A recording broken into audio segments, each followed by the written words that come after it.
the university is still living in the past. And that living in the past, they kind of misses a lot of people and not being inclusive.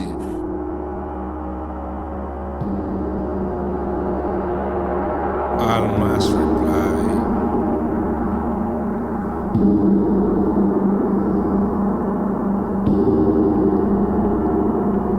Deep in my heart, I prefer to be free.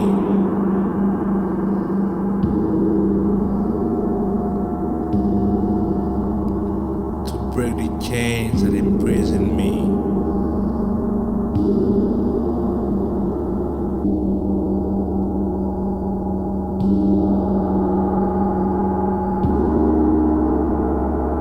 The interest taken in heraldry today is probably as great as any time in the history of art, when so many disruptive tendencies are at work.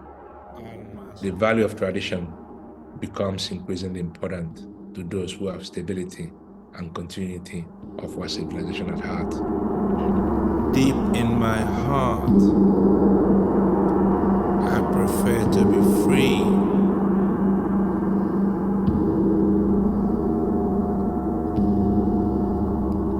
To break the chains that imprison me. The dolphin is a symbol of colonialism, imperialism. It's a symbol of power over the sea and over the land. I could never be.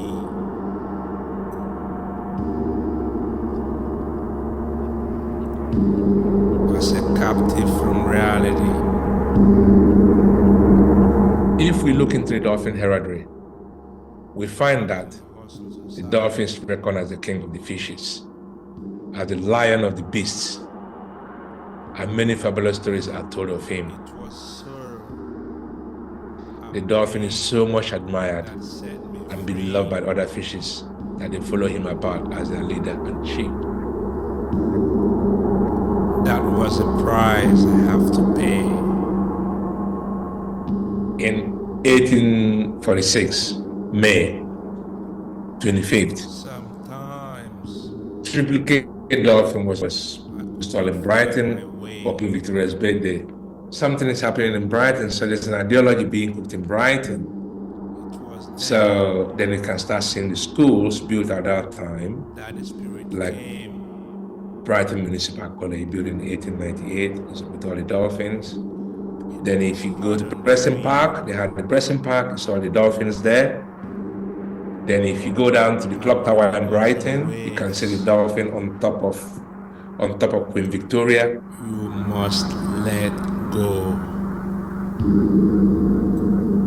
You must let go.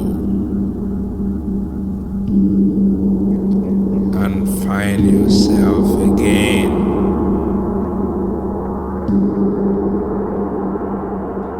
The dolphin became the symbol of the Brighton Corporation, later to become Brighton and Hove Council.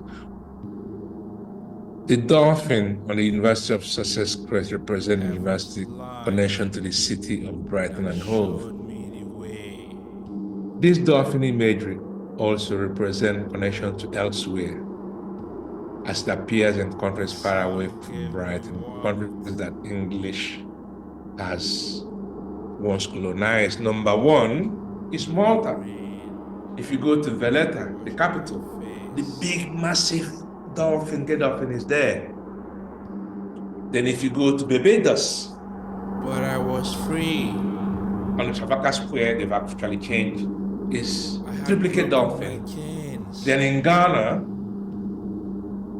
they had it there to protect the slave dungeon with a double cannon with the dolphins. Along the way. So the cannon in Ghana I call the double dolphin cannon that goes on the cannon handles. And those dolphin cannons with two dolphin on the two handles were made in Clarion, Falkirk in Scotland. And then in Woolwich Arsenal. They were the armory of the royal of the state. In Ghana, they have the Almena slave dungeon and the Cape Coast slave dungeon. The Almena was built by the Portuguese and then later taken over by the Dutch. See there. Then again, the Cape Coast dungeon was built by the Swedish. It was taken over by the English in the 1600s. And the end days where they have the cannon, the Dolphin cannon, the big one made in 1750 something, 1760, with the symbol of the Dolphin. It's the strongest of the cannon that protects the building. So, and the building is like this is where they put their merchandise. So actually, what I'm looking at, so the slaves were protected. So they have to protect the castle, because if you take over the castle, you've taken over their whole business. Beside the dungeon, now they have where they call it Victorian Square. There's a Victorian symbol there, his head. Now fishermen, they spray their net.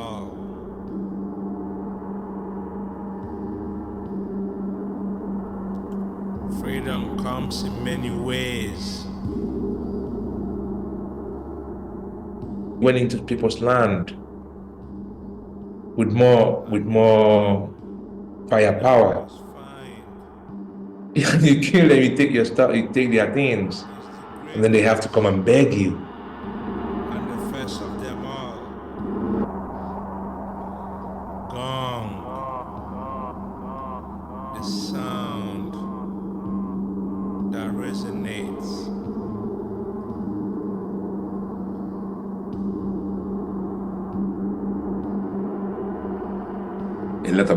A lot of gold came from Almena. I am free. For us at Sussex is to use this medium I am free. to interrogate ourselves, what we've benefited, and share this together and heal together and be a collective.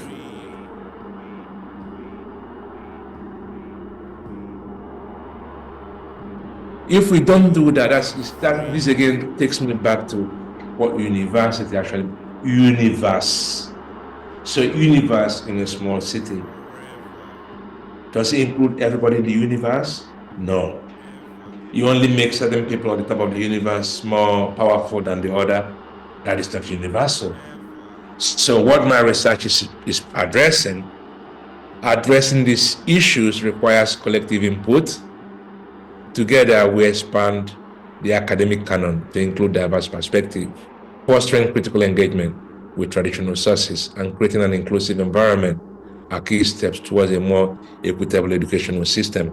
And that is what I want this research to help us to achieve. Freedom of the mind.